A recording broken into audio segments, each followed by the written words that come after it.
Welcome to the deep dive. Today, we're looking at something pretty fundamental, an idea from the Abstractionist papers called the illusion of objectivity. Yeah, it's this fascinating concept that challenges how we think we see the world. Exactly. We all kind of assume we're perceiving this single shared objective reality, right? The common view. But this suggests, well, maybe what feels objective is actually more like a really sophisticated interpretation going on inside each of our heads, inside what the book calls our red spaces. That's the core idea, and we'll be diving into, specific bits from the abstractionist papers that really unpack this red space, blue space interpretation causation. Our goal really is to get to grips with how this internal feeling of objectivity is different from actual external reality. It's about harmonized interpretation, not direct access. So a real potential shift in perspective. It can be, yeah, once you start thinking about it. All right, so let's paint the picture. Red space. Uh-huh. That's my personal inner world. Everything you're aware of, your thoughts, memories, mental images, sounds, feelings, all of it. Or inside this space my mind constructs. Exactly. And it feels totally real, totally complete. But the book argues it's your own individual creation. Okay, and then there's blue space. That's different. Completely different. That's the shared arena. It's where things interact, where cause and effect happen. Right, the process is the interactions. Yes. But here's the kicker. Blue space itself isn't subjective or objective. How so? Those are labels we put on things from inside our red spaces, our interpretations. Blue space is just the interactions happening, like dominoes falling. And red space is how I see those dominoes, what I think they mean. You got it. So blue space is interaction, red space is interpretation. Okay, so our mission here is to unpack that difference, right? Between the objectivity we feel inside and the causation happening out there in blue space. And what that means for how we understand things, how we interact. Yeah, how we connect with each other, too. Let's start with that idea from the book about feeling separate from conception. They play on the word, conception. Suggesting that this very sense of being a separate self is itself a concept, something we create, not necessarily how things fundamentally are. It uses that analogy. We're like temporary eddies. Temporary eddies in an eternal stream. Yeah. Yeah. It helps picture our perceived world as something we're actively, generating. We're the creators and the created, outside of normal time and space. That's pretty mind-bending. It really is. And it ties into this paradox the book points out. Which is? Well, you see all this incredible human progress, technology, science. Amazing stuff. Yeah, definitely. But at the same time, there seems to be growing inner fragility. Right. Confusion, isolation, inequality. Right. That disconnect. So the question is, could this mismatch, this paradox, actually stem from getting the nature of reality itself wrong? Because we often rely on those old metaphors like Plato's cave or the Matrix. Exactly. And they're useful thought experiments, for sure. Plato's prisoners seeing shadows, the Matrix's simulated world. Both suggest we're seeing an illusion, not the real thing. Yes, but they both imply a shared illusion. A single cave wall, one central computer program, and a single truth behind it all. Ah, okay. And the difference here is? The Abstractionist papers suggest something different. It argues each mind constructs its own experience independently within its own red space. So there's no single shared simulation. No shared wall, no central program. The illusion is generated individually by each of us, not delivered to us. We're building meaning in parallel, not escaping into the same truth. Precisely, which leads to this idea of relative realities.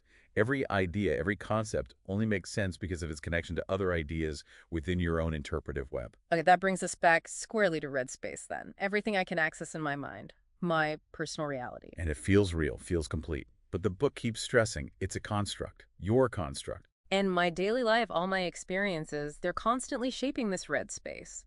My beliefs, my expectations. Exactly, it's being molded all the time. And the really striking point is we don't share red spaces. Even though we're in the same universe. Right. We inhabit the same universe, interact in the same blue space, but the experience of that universe is produced inside each of our minds, hidden from everyone else's red space. Wow. So what does that mean for communication? If my red space is hidden from yours. It implies interpretation is always internal, always a solo act, you could say. Meaning isn't just transferred. According to this view, no. When I say a word like freedom, the concept and feelings it triggers in your red space are built from your experiences, your interpretations. They might be similar to mine, especially if we've interacted a lot. but they aren't identical. There's no direct download of meaning. It's constructed internally based on the trigger? Yes, which makes blue space even more important as the place where the triggers the interactions actually happen. Okay, blue space. The shared domain. Causation lives there. But remember, causation itself isn't subjective or objective. That's us, in our red spaces, putting those labels on it. Okay, so blue space is just processes and interactions. Raw cause and effect. Interaction happens in blue space. Interpretation happens in red space. Different dimensions, almost. But they must be linked somehow. Absolutely fundamental linkage. Without the interactions in blue space, we'd have nothing to interpret in red space. And without interpretation in red space. The world as we experience it wouldn't exist. Reality, for us, appears at that meeting point, that intersection. Right.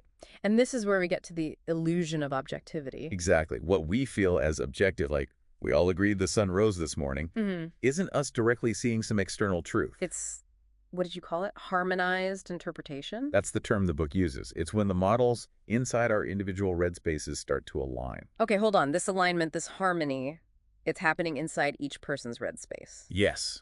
Crucially, yes. It is not our minds somehow merging or plugging directly into blue space reality. So if we both see a chair and agree it's a chair.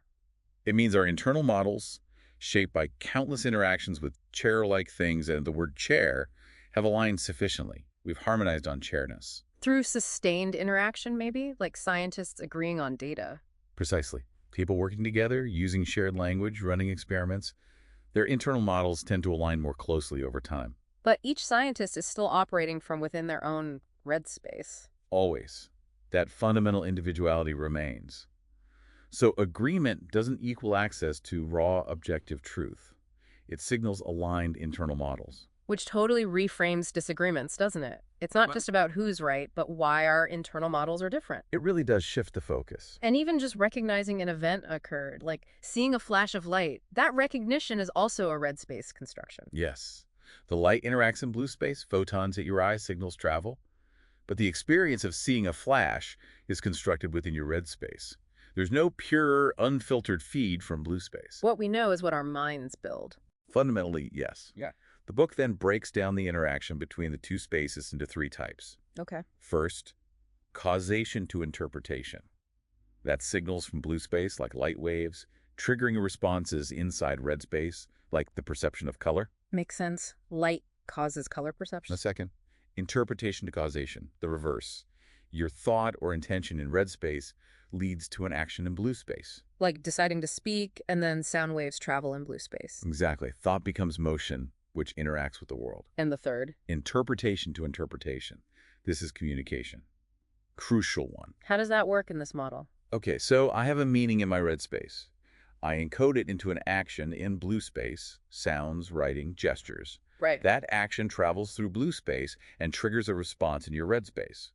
You then decode it based on your own internal models and interpretations. Ah, so the meaning isn't physically sent. It's reconstructed on the receiving end. Precisely.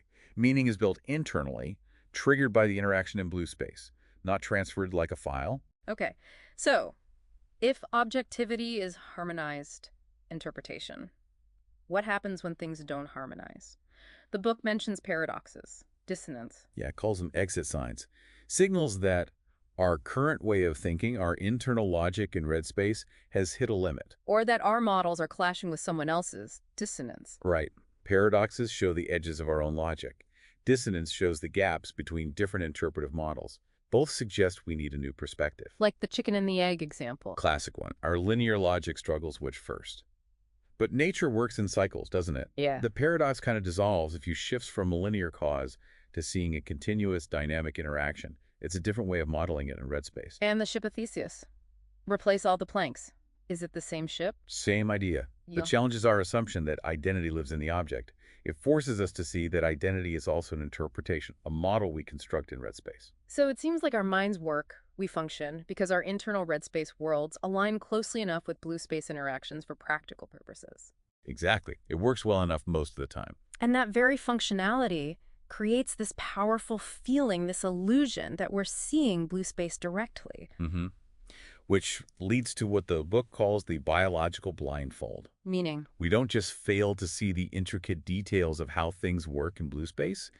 we actually forget that the world we experience exists only inside our red space. We mistake our interpretation for the thing itself. Constantly. So that feeling of objectivity, that everyone sees it this way, feeling, Yeah. it arises when lots of individual red space interpretations happen to harmonize.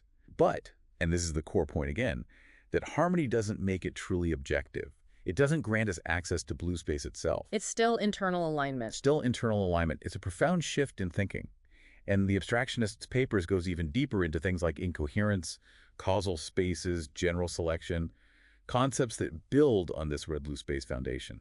But it sounds like the fundamental takeaway is understanding the split interpretation inside us, causation outside us. Yes. Grasping that distinction between red space interpretation and blue space causation can apparently help untangle paradoxes, make sense of dissonance, and lead to a really new understanding of the mind and how we perceive reality. It offers a new lens, A basically. completely new lens for looking at our thoughts, our interactions, everything we consider real. So wrapping up, the big idea. What feels like objective truth isn't usually a direct window onto reality. More often, it's the result of our internal interpretations, aligning, harmonizing with those of others, happening within our separate red spaces. And seeing that difference, the gap between our interpretive red space and the causal blue space. That's the key. That recognition is powerful. It Right. gives you a new framework for understanding yourself, disagreements, knowledge, reality itself. It definitely leaves you with something to think about. I mean, if objectivity as we experience it is really this harmonized interpretation, how does that change how you approach, say, a disagreement? Or how you seek knowledge, Mhm. or even define truth. Big questions. Definitely something to mull over. If you want to dive deeper into all this, the source material, the Abstractionist's papers, is available for free. That's right. Head over to www.welcometothe.bluespace.com. Thanks for taking this deep dive with us today into some really mind-bending territory. It was fascinating. Thanks.